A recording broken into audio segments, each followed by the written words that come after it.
Assalamualaikum warahmatullahi wabarakatuh. Halo semua, jumpa lagi dengan saya Riwi Setiawidiani dari BK Reguler A 2023 dengan NIM 1231151016. Baik teman-teman, pada pertemuan kali ini kita akan membahas mengenai Pancasila sebagai sistem etika.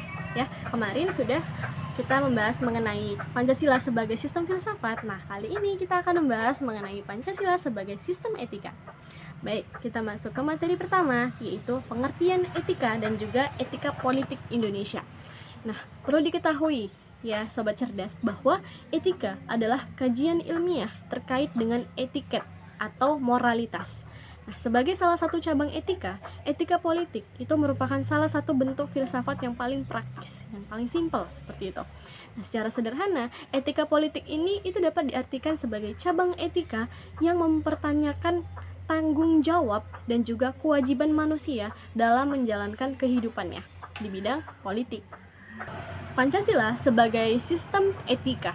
Nah, di sini artinya Pancasila itu merupakan kesatuan sila-sila Pancasila. Sila Pancasila itu saling berhubungan, saling berkaitan, ya, memiliki hubungan yang sangat erat satu sama lain. Kemudian saling bekerja sama untuk suatu tujuan tertentu dan juga secara keseluruhan merupakan satu kesatuan yang utuh.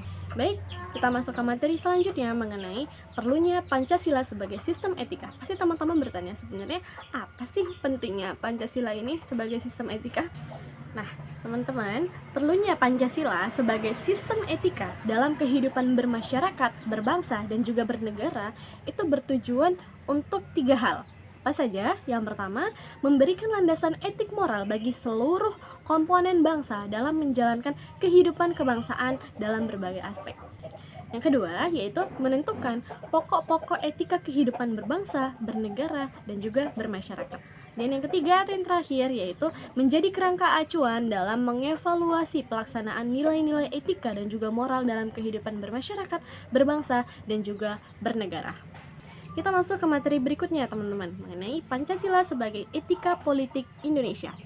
Nah, dalam pelaksanaan dan juga penyelenggaraan negara, etika politik ini menuntut agar kekuasaan dalam negara dijalankan sesuai dengan asas legalitasi hukum, yaitu dijalankan sesuai dengan hukum yang berlaku, tentu saja sesuai dengan norma yang berlaku, disahkan dan juga dijalankan secara demokratis atau legitimasi demokrasi, dan juga dilaksanakan berdasarkan prinsip-prinsip moral atau bisa disebut dengan legitimasi moral. Oke, kita masuk ke materi selanjutnya tentang dinamika dan juga tantangan Pancasila sebagai sistem etika. Nah, sobat pintar, di bidang sosial, etika itu dalam pergaulan antar sesama warga semakin tergerus oleh berbagai hal. Mulai dari pergeseran nilai sebagai imbas modernitas, kemudian derasnya arus informasi yang tak terbendung, sampai menyeruaknya kembali politik identitas. Nah, di bidang hukum, yang terjadi sekarang itu adalah hukum dibuat dan juga ditegakkan tanpa bertumpu pada etika, moral, dan juga hati nurani, sehingga menjauhi rasa keadilan, teman-teman. Nah, itulah tadi sedikit singkatnya dinamika dan juga beberapa tantangan Pancasila sebagai sistem etika yang sedang dihadapi oleh Indonesia, dan tentu saja kita merasakan hal tersebut ya teman-teman di sekitar kita. Baik, kita masuk ke materi berikutnya mengenai makna dan juga aktualisasi sila-sila Pancasila dalam kehidupan bernegara. Yang pertama, berdasarkan sila pertama, yaitu ketuhanan yang Maha Esa dalam kehidupan bernegara. Di sini makna dan juga aktualisasinya yaitu ketuhanan yang Maha Esa ini mengandung pengertian dan juga keyakinan adanya Tuhan yang Maha Esa, pencipta alam semesta beserta isinya. Keyakinan adanya Tuhan yang Maha Esa ini merupakan suatu kepercayaan yang berakar pada pengetahuan yang benar yang dapat diuji atau dibuktikan melalui kaidah-kaidah logika. Baik, sila yang kedua yaitu kemanusiaan yang adil dan beradab dalam kehidupan bernegara. Di sini makna dan juga aktualisasinya, kemanusiaan yang beradab mengandung pembentukan hukum harus menunjukkan karakter dan juga ciri-ciri hukum dari manusia yang beradab. Hukum baik yang berupa perundang-undangan dan juga setiap putusan hukum harus sesuai dengan nilai-nilai kemanusiaan yang ada. Oke, masuk yang ketiga, makna dan juga aktualisasi sila persatuan Indonesia dalam kehidupan bernegara. Pada Sila Persatuan Indonesia itu mengandung pemahaman hukum bahwa setiap peraturan hukum mulai undang-undang hingga putusan pengadilan itu harus mengacu pada terciptanya sebuah persatuan warga negara. Tentu saja tidak yang namanya terpecah, ya, haruslah berdasarkan dengan persatuan, kesatuan yang utuh.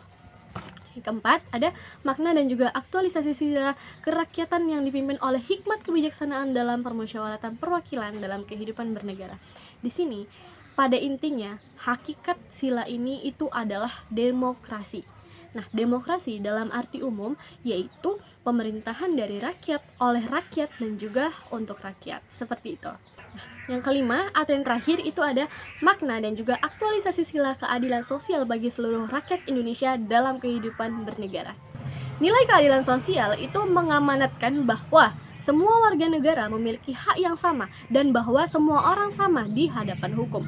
Sila keadilan sosial bagi seluruh rakyat Indonesia ini mengandung nilai-nilai bahwa setiap peraturan hukum, baik undang-undang maupun putusan pengadilan, mencerminkan semangat keadilan. Tidak ada yang namanya timpang tindih, semua sama rata. Ya, begitulah yang namanya keadilan, teman-teman. Baik teman-teman, berakhir sudah materi kita mengenai Pancasila sebagai sistem etika. Hanya segitu saja yang bisa saya sampaikan. Lebih dan kurangnya saya mohon maaf. Semoga saja apa yang saya sampaikan itu bisa bermanfaat bagi teman-teman sekalian ya. Dan juga materi-materi yang sekiranya positif dan juga penting dapat teman-teman terapkan dalam kehidupan sehari-hari. Saya Ribi Setiawidiani pamit undur diri. Wassalamualaikum warahmatullahi wabarakatuh. Sampai ketemu di kesempatan berikutnya teman-teman.